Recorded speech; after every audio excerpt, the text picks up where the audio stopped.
Today I'm going to show you how I painted this. Hi, my name is Mike Dawson, and today we're going to go through the process that I took to paint this picture of a lady called Ruba. She's been a paediatric nurse for the last 20 years and indeed is a NHS hero. So the process. Firstly, it's a campaign hashtag Portraits for NHS Heroes, and it aims to unite an artist to a NHS key worker. They get in touch and the artist paints the portrait totally free of charge, and this is what I've come up with. This is the first of a few that I've done. Ruba's daughter got in touch with me on Instagram and wanted me to paint a portrait for her mum, which I was delighted to do. It took about 5 or 6 hours in total, spread over a few days, but in the few parts of the video we'll go over how it all took shape from start sketch right the way through to the finished painting. It started off with a selfie, and there was just one picture. Never met Ruby before, never even spoken to her, not seen any other photos, so it's quite a challenge to actually do the painting from that. But anyway, let's get into it. Okay, so what I'm doing first is to mix up some burnt umber, some light yellow ochre, quite a lot of Gamsol, very thin mixture. Paint that onto your canvas board, and within a few hours it's typically ready enough to be able to do your first paint over or at least sketch over. So the first step is to start the sketch out. I typically use just a regular HB pencil, sketch out all the really important parts where you want the eyes, your nose, ears, mouth, size of the head, shoulders, anything else like that. Get that all in the right place, use whatever you want. I use a pencil, use charcoal, use crayons, use a paintbrush, do whatever you want. Just get the first initial part down there on the board.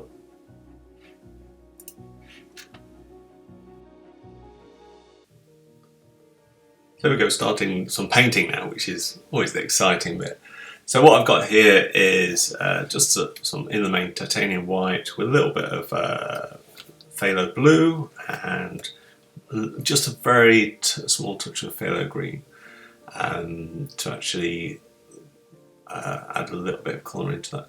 The grey areas I've used a bit of burnt umber and a little bit of phthalo blue to give it a bit of a grey tinge. I tend not to use very much black at all. It just seems to kill a lot of the paintings, but nonetheless, if you want to use some black, please feel free to use black. So the brush I'm using for this is a Koya synthetic brush. It's a filbert, size 4. For all of this area, this first stage, what I'm always intending to do is lay down some colour that is actually still fairly thin. I don't want too much texture in the colour at the moment, because if I do get something in the wrong place, especially eyes or nose or mouth or the side of a face, and you've got quite a deep texture to your painting, then you can have real problems trying to move it around later. So if it's kept thin, by thin I mean the thin, no real impasto texture. It can be fairly thick paint, but you want to really keep it as thin as possible at this stage of your painting. Also, if you want to be painting over any more detailed or different layering later on in the day, you don't want to be putting too much paint on the canvas to start off with. By all means do that, but we'll run into some real struggles later on if you want to add more colour or add a different colour or paint over something. So that's why I keep it fairly thin. So what I've chosen to do with this picture is, right from the outset, there's quite a lot of machinery equipment in the background, and it's kind of confusing to the overall composition. So while I want to give some kind of indication of it there, I'm not necessarily thinking that this is something I really want to be paying a lot of attention, or I don't want the viewer's attention to be taken away and to be focusing on things happening in the background. What I did want to do though is probably add a bit more definition, make something a little bit darker in the background. Obviously the blue would be very much appropriate for this image. Not only does it give it depth, but it works with the actual overall colour theme. So we've skipped on a little bit now to the end of a little bit, an hour or so later on. And what I've done is I've worked on getting some flesh tones in there. Again, still very rough at this stage. This combination of burnt umber, a little bit of kind of a light yellow ochre again, and some titanium white. Maybe there's a little bit of burnt sienna in there too, just to give it a little bit of temperature. But all the while, I'm keeping all the paint fairly thin and not trying to really add much detail. So coming to the end of really the first sitting, as it were, a couple of hours in maximum into the painting. I'm not really wanting to add much more detail. I don't want to do really anything more on the first day. As I say, this is just getting the block in of different tones, different colour, paint out where elements are, and then leave it overnight. And tomorrow I'll be back with a painting that I can do another layer on.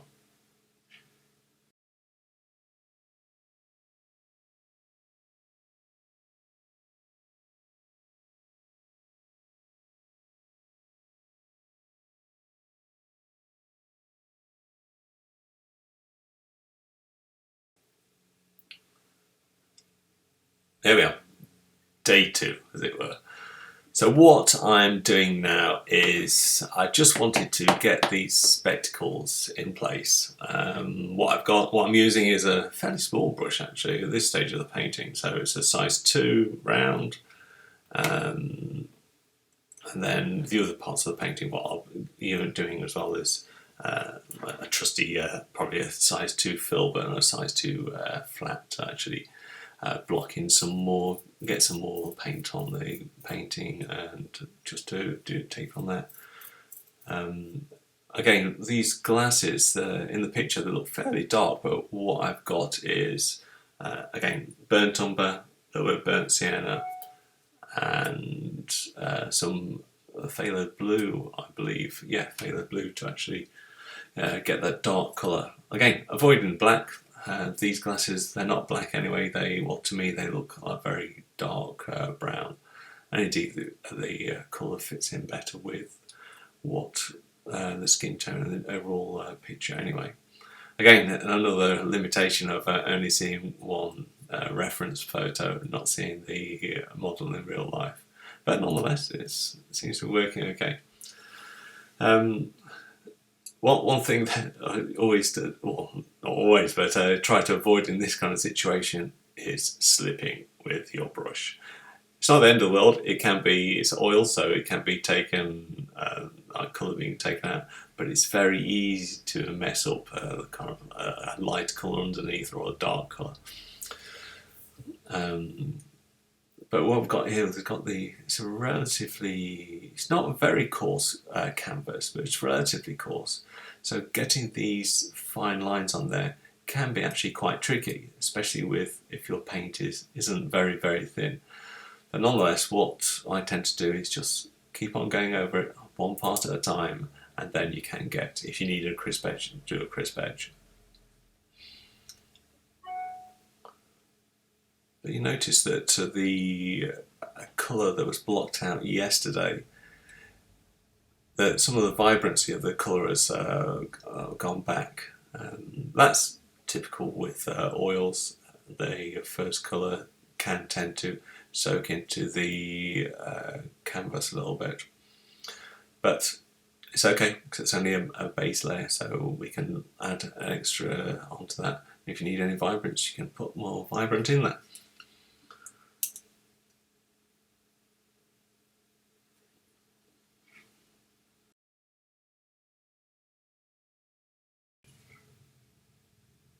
Okay, so now I'm wanting to add a little bit more definition, a little bit more colour into the different areas of the portrait.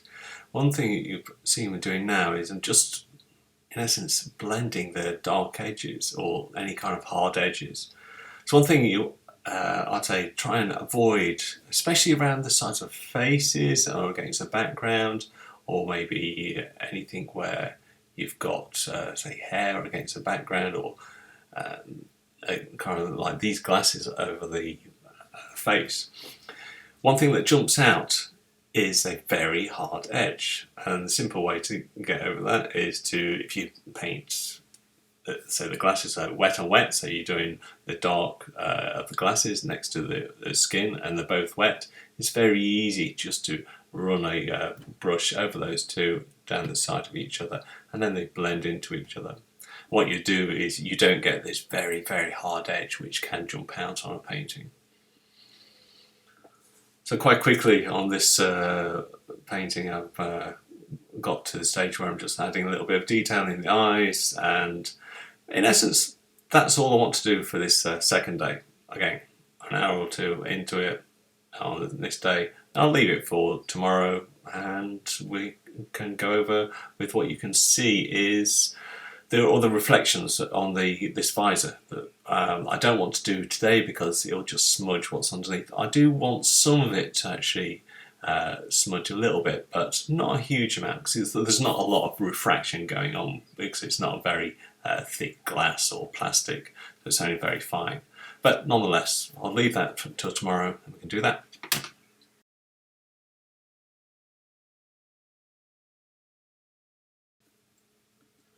And the final stage is just to, on the next day, is what I've done is I've actually added a little bit of dark brown paint onto where the glasses are.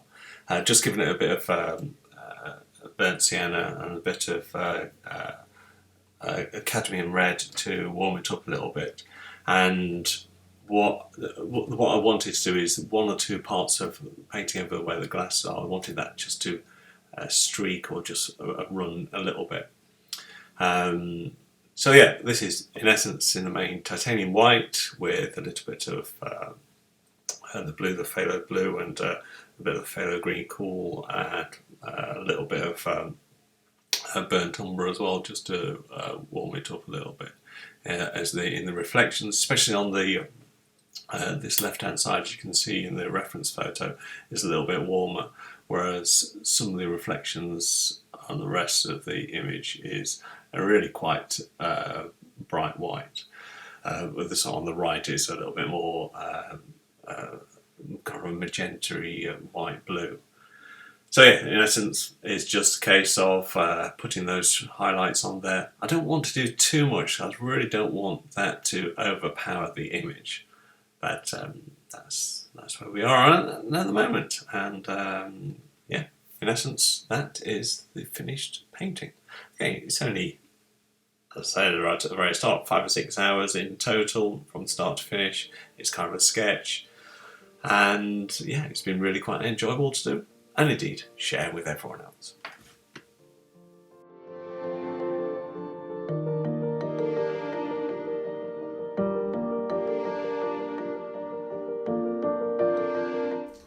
There you have it, that's the final painting. Took 5 or 6 hours to get to the final result. I'm quite pleased with it. It's a nice sketch, and I hope Ruba enjoys it and has it on a selective wall in her home for many years to come.